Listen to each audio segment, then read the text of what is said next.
TKP'nin sesi başlıyor.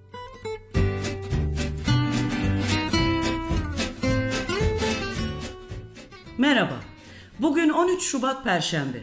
TKP'nin sesine hoş geldiniz. Türkiye siyasetinde bitmeyen bir tartışma başlığı haline geldi. Fethullah cemaatinin, namı diğer FETÖ'nün siyasi ayağı kim? Salı ve çarşamba günleri mecliste siyasi parti lider ve temsilcilerinin bu konuya dair ard arda açıklamaları basına yansıdı. CHP lideri Kılıçdaroğlu önceden bildirdiği gibi grup toplantısında cemaatin siyasi ayağını Cumhurbaşkanı Erdoğan olarak ilan etti. MHP lideri Bahçeli ise 15 Temmuz darbe girişimi başarılı olsaydı siyasi iktidar kime teslim edilecekti onu araştıralım. Cemaatin siyasi ayağı ortaya çıkar diye buyurdu. AKP ise Fethullah cemaatiyle en büyük mücadeleyi Erdoğan'ın verdiğini ısrarla vurguladı. Erdoğan bir adım daha öteye giderek CHP'nin cemaate diyet borcu olduğunu, bunu ödediğini söylemiş oldu. Karşılıklı suçlamalar, ortaya saçılan vakalar ve pislik. Bu düzende hiçbir şeye güven olmaz dedirtecek kadar çok pislik. Şimdi bu tartışmaya bakınca insan sormadan edemiyor. Fethullah cemaati denilen bu gerici yapılanma kimin icadı ve aracıydı başından beri? Fethullah cemaatinin öyküsü çok yazıldı çizildi. Bu öykü Türkiye'de patronların iktidarının işçi sınıfına ve komünizm fikrine karşı korkusunun ve düşmanlığının hikayesi aynı zamanda. Komünizmle mücadele dernekleriyle başlayan, ülkenin dört bir yanında sermaye iktidarının destek ve onayı ile halkı örümcek ağı gibi saran gerici cemaat örgütlenmelerinin. 12 Eylül faşist askeri darbesiyle pazarlanan Türk İslam sentezi denilen gerici ideolojinin. Türkçe olimpiyatlarında gerici Fethullah Gülen karşısında sahnede sıraya girip el etek öpen tekmili birden düzen siyasetçilerinin ve onların gericilikle ittifakının hikayesi. Elbette Fethullah cemaati ve Türkiye'deki gerici örgütlenmenin tüm araç ve yöntemleri sorgulanmalıdır. Onlarca aydınımızı öldüren şeriatçı örgütlenmeler ve onların yerli yabancı bağlantıları da sorgulanmalı ve gün yüzüne çıkarılmalıdır. Laikliğe kastedenler, yani dini siyasetin aracı haline getirenler de sorgulanmalıdır. Tarikat, siyaset ve para üçgeninde memleketi yağmalayanlar, bundan nemalananlar sorgulanmalıdır. ABD emperyalizmiyle ülke içinde ve dünyada gerici misyoner faaliyetleri yürütüp halkların bağımsızlığına, ülkelerin egemenliğine kastedenler sorgulanmalıdır. Ama ne fayda? Düzen partileri ve onların temsilcileri bunu yapamaz. Bugün kürsülere çıkıp birbirlerine cemaatle bağlantıları üzerinden hakaretler savuran bu düzen siyasetçilerinin tek derdi kendileri ve temsil ettikleri sermayedar sınıfın menfaatleridir. O yüzden onlar sadece konuşmakta, gerici cemaat örgütlenmeleri altın çağını yaşamaya devam etmektedir. Ne Fethullah cemaatini ne de diğer gerici cemaatleri düzen siyasetçilerinin temizleme şansı bulunmamaktadır. Hepsi bu sömürü düzeni devam etsin diye vardır ve birbirlerine muhtaçtır.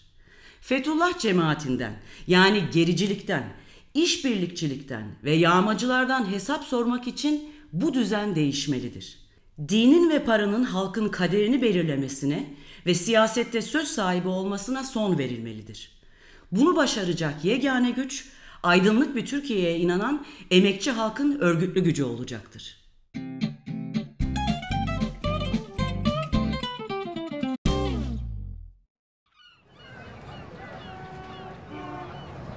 İşçi diyorsunuz, hepsi AKP'ye oy vermiyor mu? Dış ülkelerle ilişki nasıl olacak? Herkes bize düşman olursa nasıl ayakta kalacağız? Müslüman biri komünist olabilir mi?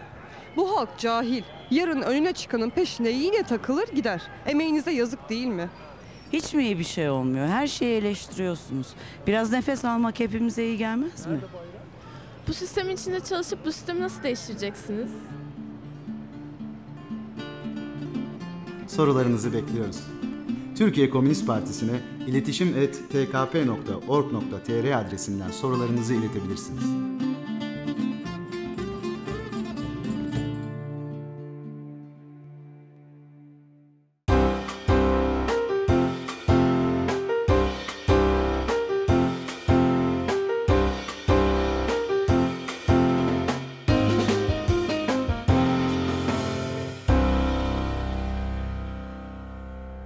TİSK ve TİP'in kuruluş yıl dönümlerine denk gelen bugünkü yayınımızda Türkiye işçi sınıfı tarihinde yer etmiş bir şarkıyı Cem Karaca'dan İşçi Marşı adlı parçayı dinleyeceğiz.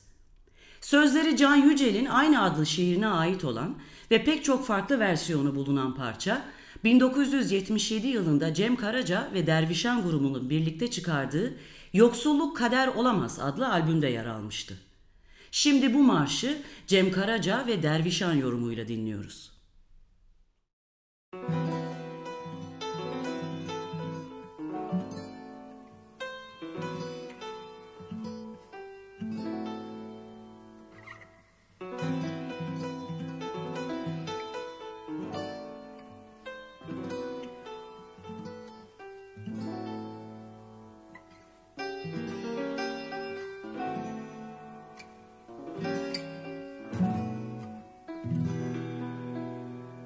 İşçi Marşı.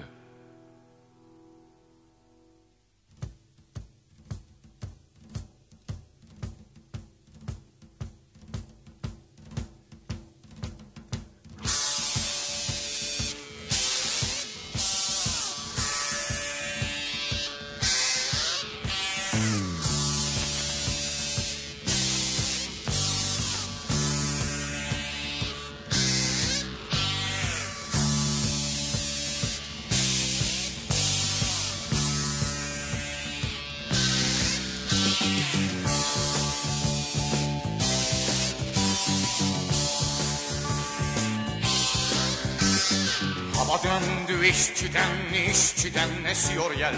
Dumanı dağıtacak Yıldız Poyraz başladı. Bu fırtına yarınki süt limanlara bedel. Bahar yakın demek ki mevsim böyle kışladı. Hava döndü işçiden esiyor yel. Hava döndü İşçiden esiyor yel. Bekliyor işte çan çarkına okuyan çark. Ve durdu muydu bir gün bu kör avara kasnak. Bir zincir yitirenler bir dünya kazanacak. Sen de o dünyadansın, sınıfın bil safa gel. Hava döndü işçiden esiyor yel. Hava döndü İşçiden esiyor yel.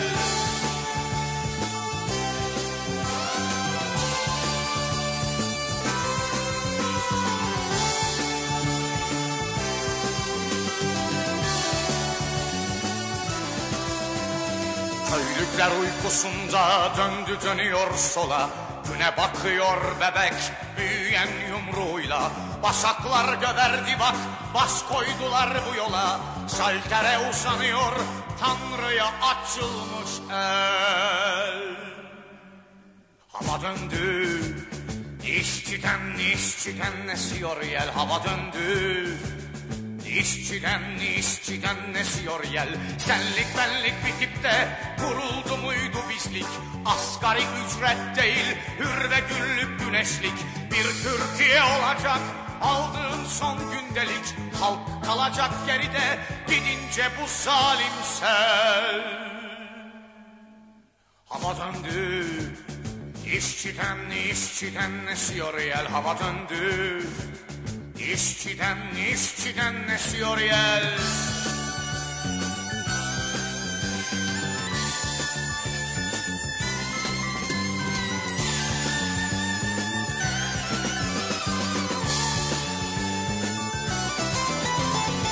Tarihle yürüyenler tarihle adım adım. Safları sıklaştırın tarihle hızlanalım. Lakin hızlandık derken kolu dağıtma sakın. Başları bozuklar var şimdi bize tekem gel. Hava döndü işçiden esiyor yel. Hava döndü işçiden esiyor yel. Sen ki Ferhatsın işçi, günün senin gelecek. İndir külün gün indir, del şu karanlığı del. Del ki dağlar ardından önümüzde bir çiçek gibi açsın aydınlık tekmil olunca tünel. Hava döndü işçiden esiyor yel. Hava döndü İşçiden esiyor yer hava döndü. İşçiden esiyor yer hava döndü. İşçiden esiyor yer. İşçiden esiyor yer. İşçiden esiyor yer. İşçiden esiyor yer.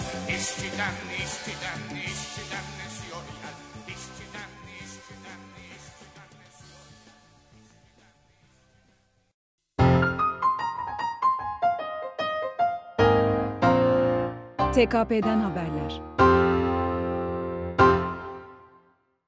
TKP Genel Sekreteri Kemal Okuyan, Suriye'deki gelişmeleri Sol Haber'e değerlendirdi. AKP'nin NATO'ya çağrı yaparak Batı'yla yeni bir pazarlık fırsatı yarattığına işaret eden Okuyan, sürekli söylüyoruz. Emperyalist sistemdeki karmaşa, rekabet ve çelişkiler bir savaş olasılığını arttırıyor. Türkiye de bu rekabetin içinde. Mesele AKP değil tek başına. Patron sınıfımızda gözünü yeni yatırım alanlarına, enerji kaynaklarına dikmiş durumda. Bu Yunan sermayesi için de geçerli, başka ülkeler için de, dedi. Röportajın tamamını Sol Haber'den okuyabilirsiniz. Sol Haber portalında yayımlanan Granma kaynaklı habere göre Küba'nın geliştirdiği interferon alfa 2B isimli ilaç, Çin'de 1500'den fazla yeni koronavirüs hastasını iyileştirdi. Küba ilacı ürettiği İFN-Rekin teknolojisini birkaç yıl önce Çin'le paylaşmıştı. O zamandan beri de ilaç Çin'in Changchun kasabasındaki bir Çin-Küba ortak şirketi tarafından üretiliyor. Böylece daha geçtiğimiz günlerde tarihinin en şiddetli depremini tek bir insanını kaybetmeden atlatmayı başaran Küba, şimdi de dünyanın alarma geçtiği bir virüs salgınına karşı sosyalizmin insanlık için nasıl bir umut olduğunu göstermiş oldu. Çocuk yaşta evlilikleri meşrulaştıran beyanlarına rağmen halen Yıldız Teknik Üniversitesi'nde ders vermeye devam eden Yobaz Bedri Gencer'i protesto ederek Türkiye'de pek çok insana umut olan Türkiye Komünist Gençliği sıra arkadaşlarını sosyalizm mücadelesine katmak için yazmaya devam ediyor. Esnaf mantığıyla öğrencilerin mağduriyetinin ranta çevrildiği üniversiteleri konu alan son yazıyı tkg.org adresinden okuyabilirsiniz. Siz de bu ülkedeki sosyalizm mücadelesinin bir parçası olmak ve Türkiye Komünist Gençliği'ne katılmak isterseniz 0543 481 48 31 nolu hattı arayabilir, gençlik@tkp.org.tr adresine mail atabilir veya tkg.org.tr üzerinden mesaj bırakabilirsiniz. Semt evlerinde ve Türkiye Komünist Partisi bürolarında fahiş faturalara karşı mahalle sakinleri yan yana gelmeye devam ediyor. Yarın akşam ve cumartesi günü gerçekleştirilecek "Üşüyoruz, kazıklanıyoruz. Bu doğalgaz faturalarını kabul etmiyoruz" başlıklı halk toplantılarının yer ve saat bilgilerini paylaşıyoruz. Yarın akşam saat 19.30'da Çorlu Ali Paşa Semt Evi'nde, yarın akşam saat 19'da İzmir Bayraklı Merkez Semt Evi'nde, cumartesi saat 17'de Türkiye Komünist Partisi Kartal İlçe Binası'nda ve bu akşam saat 20'de Batıkent Semt Evi'nde yapılacak halk toplantılarında faturalara karşı neler yapılabileceği konuşulacak. Yarın saat 13'te ise Manavgatlılar CK Akdeniz Elektrik Şirketi önünde buluşup yapacakları basın açıklamasının ardından doğalgaz faturalarına dilekçeleriyle itiraz edecekler. Halk toplantılarımıza ve eylemlerimize faturalara itirazı olan ve göz göre göre kazıklanmayı kabul etmeyen herkesi bekliyoruz. Halk toplantıları yanında semt evlerinde ve TKP bürolarında etkinlikler ve aydınlanma seminerleri de devam ediyor. Cumartesi saat 15'te TKP Isparta İl Binası'nda TKP Parti Merkez Konseyi üyesi Eren Ladikli'nin katılımıyla komünist partilerin diğer siyasi partilerle tarihsel ve güncel farklılıklarının konuşulacağı "Parti Nedir?" başlıklı bir aydınlanma semineri gerçekleştirilecek. Aynı gün akşam saat 19'da ise Burdur Eğitim Sen'de ve saat 17'de Eskişehir Asparagus Kafe'de aynı başlıkta bir aydınlanma semineri gerçekleştirilecek. Yine cumartesi saat 17'de solcu liseliler sosyalizm ne demektir, komünizm ne demektir sorusuna yanıt aramak üzere sıra arkadaşlarıyla İzmir Ali Ağa Yeni Mahalle Semt Evi'nde bir araya gelecekler. Buluşmaya tüm genç arkadaşlarımızı bekliyoruz. Bilgi almak için 0543 481 48 31 nolu hattı arayabilirsiniz. Yarın akşam saat 19'da ise TKP Denizli İl Binası'nda yönetmenliğini Federico Fellini'nin yaptığı Amarcord isimli film gösterilecek. 1930'ların İtalya'sında geçen film, emekçi halka karşı ilgi ve sevginin kendini güçlü bir şekilde hissettirdiği bir klasik olma özelliği taşıyor. Tüm bu etkinlikleri bu ülkenin aydınlık ve güzel insanlarıyla, emekçileri, öğrencileri, aydınlarıyla yani sizlerle tanışmak için düzenliyoruz. Etkinliklerimize gelin. Gelin ki tanışalım. İnsanca yaşayacağımız bir ülkeyi nasıl kurabileceğimizi, bugünden bunun için neler yapabileceğimizi konuşalım. Gelin ki aydınlanma ve umudu birlikte büyütelim.